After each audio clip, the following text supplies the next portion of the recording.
The following report contains some disturbing images. This afternoon, Egypt's security forces stormed their way into Cairo's Fateh Mosque.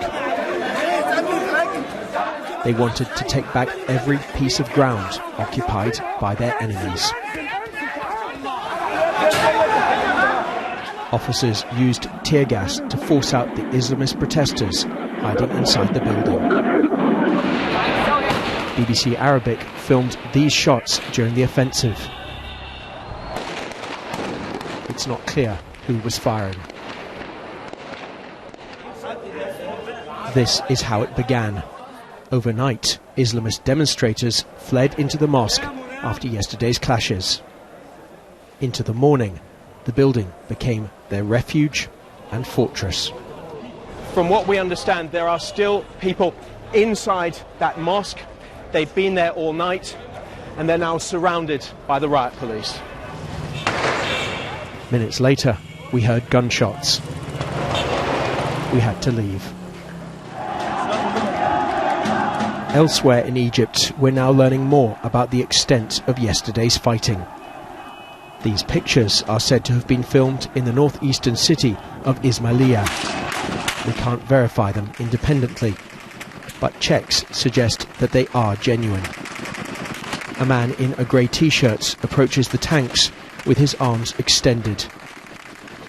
He stops. We'll freeze the pictures here. The man is shot and he falls to the ground. We're not sure if he survived. The residents of Cairo's Aguza neighbourhood have watched the battles on TV. Their streets are calm.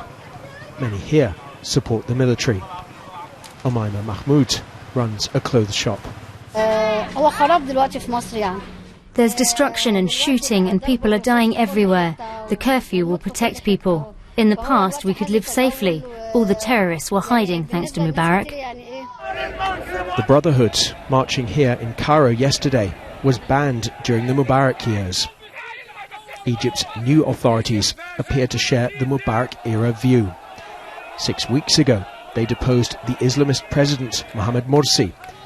Now, the government says it's considering outlawing the Brotherhood once more.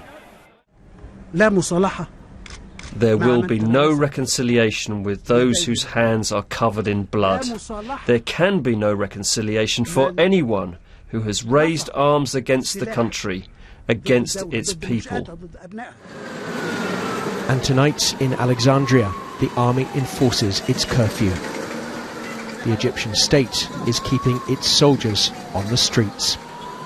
Its aim now appears to be clear: the defeat of the Muslim Brotherhood. James Reynolds, BBC News, Cairo.